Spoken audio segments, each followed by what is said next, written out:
Bienvenue dans cette nouvelle édition du QG News. Au sommaire de l'actualité, estimée à 60% de son PIB, la dette de l'Éthiopie rend son économie vulnérable. Le pays doit attirer de nouveaux investissements et réduire sa dette s'il veut atteindre ses objectifs en matière de croissance économique et de création d'emplois.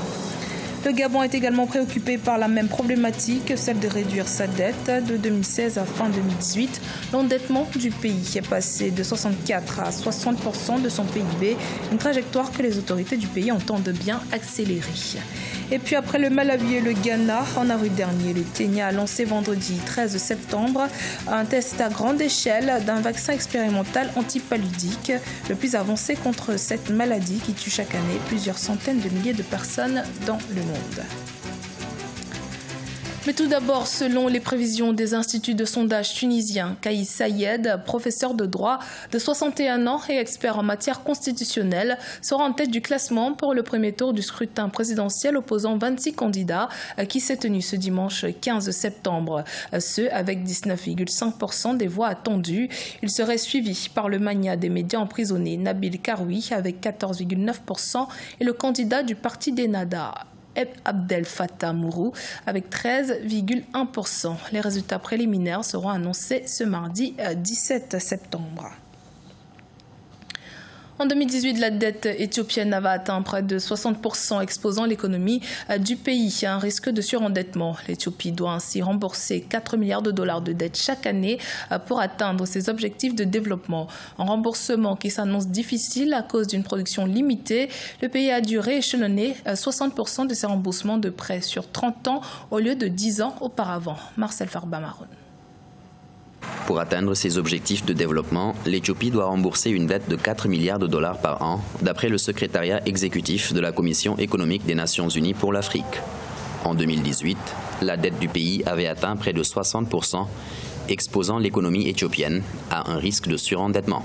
Si vous continuez à accumuler des dettes comme vous le faites actuellement, vous allez probablement vous endetter au cours des 2 prochaines années.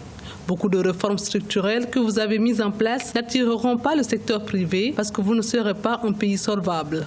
L'Éthiopie aurait rééchelonné 60% des prêts sur 30 ans alors que les remboursements devaient s'effectuer sur 10 ans. En cause, la production limitée du pays ne permet pas de rembourser la dette d'après le gouvernement. 6 milliards de dollars d'investissement par an sont alors nécessaires pour réaliser les objectifs de développement, selon les spécialistes. Ce n'est pas un trop grand risque pour le pays, mais il suffit simplement, à mon sens, maintenant de procéder à un discernement au niveau des types d'endettement. Parce qu'en fait, il y a des endettements à taux concessionnel et des endettements à taux non concessionnel. Et sur les 4 000 milliards remboursés, le taux d'endettement, il se passe quand même que l'Éthiopie a bénéficié des endettements à taux bonifié, ce qui n'est pas à comparer aux endettements à taux commercial qui sont quasi usuraires. L'Éthiopie a entamé un processus d'ouverture de plusieurs secteurs de son économie aux investisseurs étrangers. L'objectif visé par le gouvernement d'Abiy Ahmed est d'obtenir 3 millions d'emplois au cours de l'exercice fiscal 2019-2020 afin de réduire le nombre de chômeurs. Celui-ci est estimé à 11 millions de personnes sur plus de 100 millions d'habitants, soit environ 10% de la population générale. Création d'emplois et dynamisation de l'investissement dans plusieurs secteurs économiques en Afrique. Les promesses liées au commerce intra-africain sont nombreuses et l'agriculture n'est pas en reste. Elle qui fournit 25% du PIB à l'heure où la zone de libre-échange continentale tente de se mettre en place. En effet, les opportunités pour booster le secteur agricole africain grâce au libre-échange sont légion. Marcel Farba-Maroun nous en dit plus.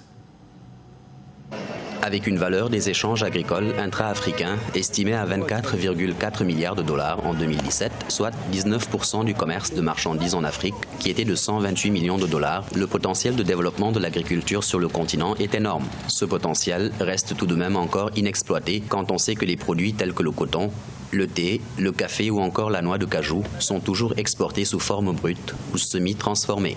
Désormais, il ne s'agira plus de brader la production agricole que nos États essaient donc d'avoir. Il s'agira donc de les transformer, d'industrialiser le sous-secteur primaire, l'agriculture et ses filières connexes telles que le secteur de la viande, le secteur donc de la pêche et le secteur halieutique de façon beaucoup plus globale. Le rééquilibrage des marchés entre les pays d'Afrique de l'Est et ceux de l'Ouest paraît essentiel pour booster le secteur agricole. Plusieurs pays pourraient s'approvisionner chez leurs homologues africains sous réserve d'infrastructures de transport et de la levée des barrières douanières. 2 éléments qui peuvent conduire au développement de la chaîne de valeur agricole régionale. Pour rééquilibrer, il va falloir que chaque pays définisse le mécanisme par lequel il lui faudra d'abord s'autosuffire sur le plan énergétique ou bien coopérer. Que par exemple un pays comme l'Éthiopie qui est en train donc de développer son barrage hydroélectrique puisse mettre de l'énergie électrique à la disposition de ses voisins. Selon la Conférence des Nations Unies sur le commerce et le développement, 27% des terres arables du monde se trouvent en Afrique. D'ici 2030, la valeur du marché alimentaire sur le continent devrait atteindre 1000 milliards de dollars, notamment à cause de l'urbanisation rapide, de l'augmentation des revenus et de la taille de la classe moyenne. Le taux de croissance du Bénin pourrait dépasser 8% en 2020 et atteindre 9,2% à l'horizon 2022. C'est ce que révèle le document de programmation budgétaire et économique pluriannuel 2020-2022 du pays. Par ailleurs, l'État affirme son engagement à amorcer la transformation structurelle de l'économie béninoise à travers certaines réformes. Les précisions de Philomène Tine. Le Bénin enregistre une croissance économique soutenue de 6% depuis 2018, tirée par des investissements publics en hausse. Selon le document de programmation budgétaire et économique pluriannuel 2020-2022, le gouvernement béninois table sur un taux de croissance de 8% en 2020 et de 9,2% à l'horizon 2022. Si même le Bénin atteint la croissance, on ne veut pas faire une croissance au détriment de l'homme qui a faim. Après tout, la croissance est pour booster le développement. Et le développement, c'est aussi la santé et c'est aussi l'éducation. Donc, moi, quand on parle de croissance, il faut faire voir quels sont les paramètres de cette croissance. Le Fonds monétaire international, pour sa part, prévoit une croissance économique de 6,3% en 2019 et de 6,7% en 2020 pour le Bénin. Cette performance serait imputable non seulement à des évolutions des cours des matières premières et de change, mais également à une mise en œuvre rapide, mieux que prévu, des réformes économiques. D'abord, le premier défi, c'est le défi de la paix sociale, politique et autres environnementale. Le régionalisme, la politique de 2 poids 2 mesures, justice bancale, tout ça, c'est des bombes à retardement. Le Bénin n'est pas en guerre, mais le Bénin n'est pas en paix non plus. Les perspectives de croissance économique du Bénin sont encourageantes, certes, mais elles restent vulnérables aux chocs extérieurs, en particulier les pluies, les prix mondiaux du coton et du pétrole et l'évolution de la situation économique du Nigeria. Le Gabon accélère son désendettement et soigne son attractivité auprès des investisseurs. En effet, les dépenses de l'État consacrées au paiement des intérêts de sa dette au premier semestre de cette année 2019 sont supérieures à celles exécutées à fin juin 2018, soit 107 milliards de francs CFA contre 89 milliards de francs CFA un an plus tôt. Philomène Tine.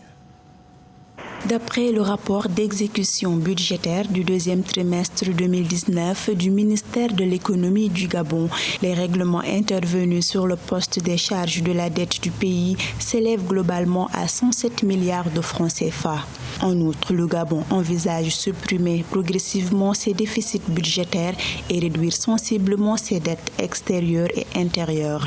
Cette mesure s'inscrit dans le cadre de la réforme fiscale engagée par le gouvernement gabonais. Une réforme fiscale qui consiste à réduire le train de vie des institutions publiques de l'État, améliorer les recettes fiscales, de telle sorte que le pays puisse dégager des ressources suffisantes pour améliorer son image. Selon la Direction générale de la dette du Gabon, au cours des 3 premiers mois de l'année 2019, l'encours de la dette publique du Gabon a augmenté de 8% par rapport au premier trimestre 2018. Toutefois, le pays vise à réduire son endettement à 40% du produit intérieur brut à l'horizon 2021. Ce processus, je l'encourage, d'autant que le Gabon ne se désendette pas seulement à l'égard de l'extérieur, mais aussi à l'égard des créanciers internes. Le désendettement a cet avantage d'améliorer l'image du pays à l'égard de tous les créanciers, aussi bien internes qu'internationaux. De manière générale, entre 2017 et 2018, l'encours de la dette publique du Gabon s'est établi à, en moyenne, 3 549,74 milliards de francs CFA de dette extérieure et 1 483,99 milliards de francs CFA de dette intérieure. Au Sénégal, le ministre de la Santé et de l'Action sociale, Abdoulaye Diouf Sarr, a annoncé la gratuité de la chimiothérapie pour les femmes vivant avec un cancer du col de l'utérus ou du sein à partir du 1er octobre 2019. Une mesure saluée par la présidente de la Ligue sénégalaise contre le cancer, le docteur Fatma Guenoun, ce 14 septembre lors du lancement de la 10e édition d'Octobre Rose, la campagne annuelle de communication sur le dépistage des cancers du sein et de l'utérus. Le Kenya teste actuellement et à grande échelle le vaccin antipaludique le plus avancé à ce jour, l'aboutissement de plus de 30 années de recherche. Le Kenya est l'un des pays les plus touchés par la maladie et le 3e pays pilote à expérimenter ce vaccin à travers une campagne sous l'égide de l'Organisation mondiale de la santé. Les précisions de Zahra Mohamed Moutio. Après le Malawi et le Ghana au mois d'avril, le Kenya a lancé vendredi un test grandeur nature du vaccin expérimental contre le paludisme. Ici, nous sommes dans un centre de santé dans le comté de Homa Bay, dans la région du lac Victoria, l'une des plus touchées par le paludisme. La vaccination vient tout juste de commencer. Notre direction stratégique actuelle en matière d'éradication du paludisme est de faire en sorte qu'au moins 80% des personnes vivant dans des zones à risque de paludisme aient accès à des interventions préventives appropriées. Cette stratégie impliquera la mise en œuvre soutenue des interventions existantes dont je viens de parler, mais aussi l'introduction de nouvelles interventions telles que l'introduction du vaccin antipaludique que nous lançons aujourd'hui. Le paludisme peut être éradiqué en une génération, indiquent les experts.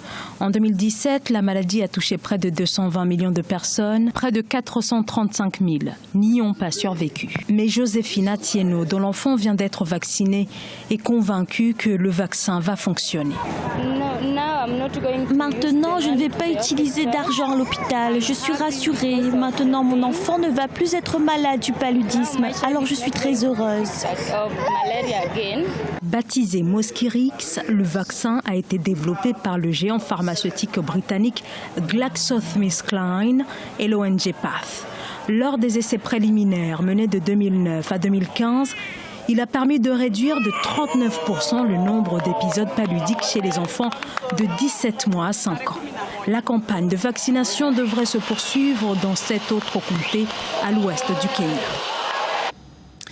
Dans le reste de l'actualité, la procureure de la Cour pénale internationale Fatou Bensouda a jusqu'à ce lundi 16 septembre à minuit pour dire si elle fait appel ou non de l'acquittement prononcé le 15 janvier 2019 en faveur de l'ancien président ivoirien Laurent Gbagbo et son ex-ministre de la Jeunesse Charles Blé Goudé.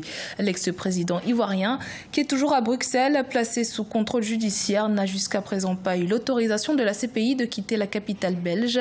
Une décision très attendue en Côte d'Ivoire à l'horizon des élections présidentielle prévue en octobre 2020. C'était le journal de la rédaction. Merci de votre fidélité. Dans un instant, une nouvelle édition de l'actualité sur Africa 24.